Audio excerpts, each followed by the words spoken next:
right. Hey, what's up? What's up?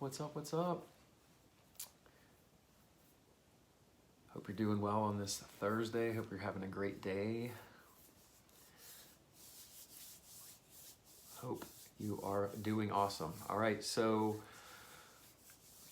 wanted to jump on live here and talk a little bit about productivity, specifically, what to do if you feel like you have too many things to do in a day and not enough time.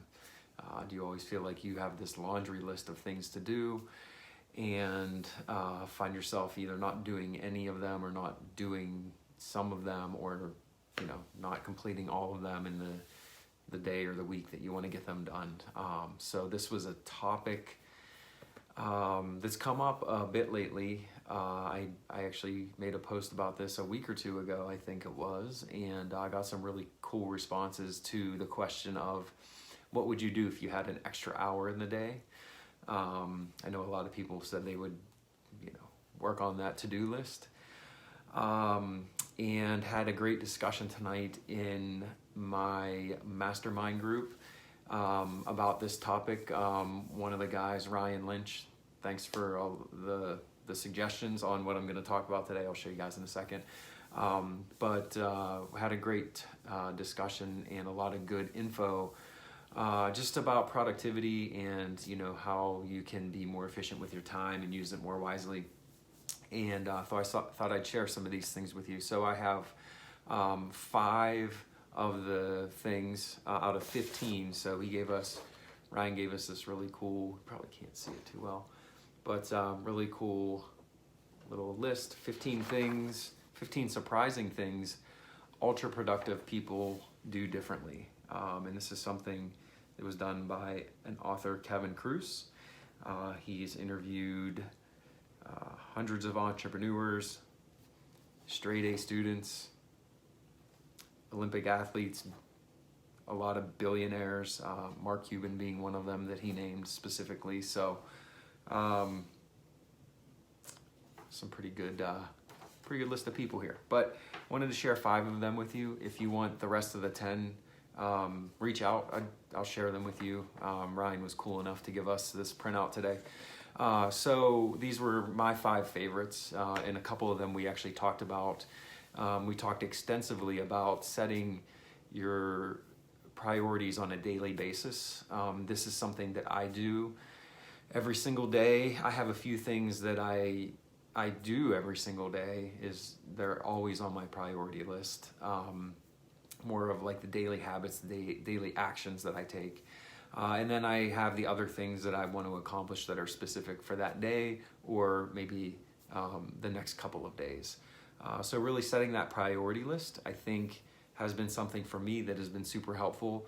And obviously all these awesome people that were referenced in this sheet here would agree. So, set your priorities on a daily, weekly basis, whatever works for you. You just kind of gotta, figure out what's best. The second thing is, and again, I use actually the same thing, use a notebook and write everything down. And reason being is because I often forget things shortly after I think of them. And so writing them down not only helps me remember them later on, but I don't have to just feel like I have to hang on to and memorize all these different things throughout the day. So I throw them down in my notebook for that day's page that I have. And some people do many different things. Actually, just saw this here, so I'll mention it. Some people carry like a real small notebook here, like this. This is actually Karis's, this is not mine. So I'll put it back before she recognizes it's gone. Or put a note in your phone or something like that. I personally like to write stuff down. It helps me remember it when I physically write it and see it on the paper. But whatever works for you. It could be a voice memo, could be a note in your phone, send yourself a text, an email, whatever it is you need to do.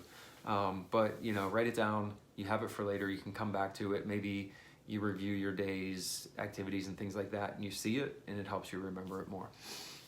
The third thing is say no to almost everything. And this is something I've seen and heard of in many different aspects from many different high-level, very successful people in terms of what do they put their time and attention on. And so it's not necessarily say no to everything, but say no to everything that isn't part of your daily priority list. Maybe even you set like a monthly priority or objective list and kind of filter that down. So your monthly goals, your monthly objectives should tie in with what you're focusing on a daily basis, at least like at the top of that list. But everything else you should say no to. Another suggestion was to, delegate all those other things. How can you hand those off to other people and let them take care of it, put your trust in them to do it, or say, hey, it's not a priority or not a priority for me right now, and something that maybe you'll get to later or maybe not even at all. So that was the third one. Fourth one is check your email, check social media only a couple times a day, maybe 3 times a day. Some people I've read don't even start their day, don't even check email in the morning. They jump right into whatever they're doing and don't check social media or whatever, and get some of their priority tasks done first before they even do that. Then they check email like midday and maybe only once or twice more for the rest of the day. They also have some systems in place where the people that are closest and most important to them know other ways in which they can get a hold of them, whether that's a phone call, a text, or whatever it is, because they know if that person's calling, it's something that I need to pay attention to.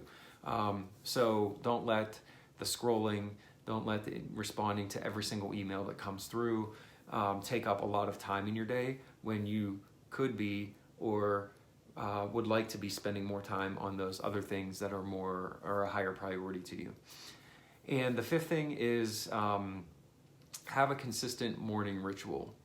This is something that I've talked about a number of times and shared, pictures and different things around what I do on a daily basis. And this was another topic that we had this evening was, what do you use? How do you find that morning routine? And there's a ton of planners out there, a ton of daily whatever affirmations, gratitude journals, daily planners that have all different sections in them.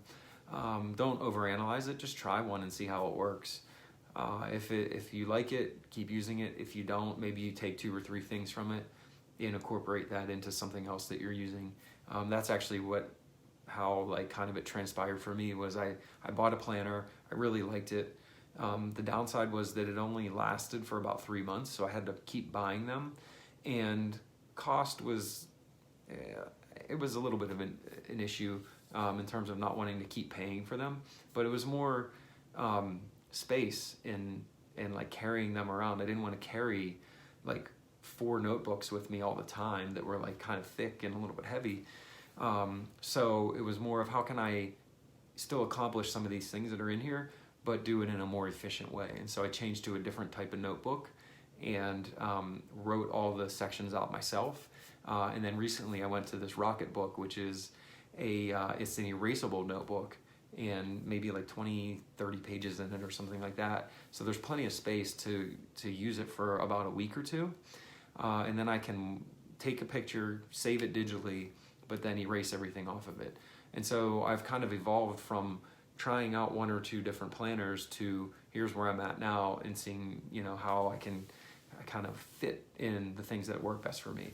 And so having that morning routine just helps me level set, helps me prioritize, helps me figure out exactly what I want to do, what mindset I want to have for the day, the things that are most important for me so that I can keep that focus throughout the day and then review it at the end of the day and determine, did I accomplish them? And if not, here's what I want to focus on for the next day. So those are the 5 tips. Hopefully you can incorporate some of those and make your day a little more efficient. Just be able to be more productive with your time and then be able to spend it on the things that are most important to you, whether that's, your family, your hobbies, your other parts of your job, business, things like that. I feel like we could all use a little more quality time in many of those areas. So maybe this will give you back some of your time. So those were the 5 things. If you want the other 10, absolutely reach out. Would be happy to share them with you.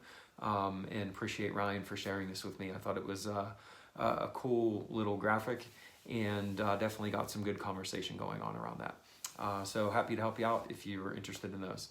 All right, guys, have a great night, and we'll talk soon.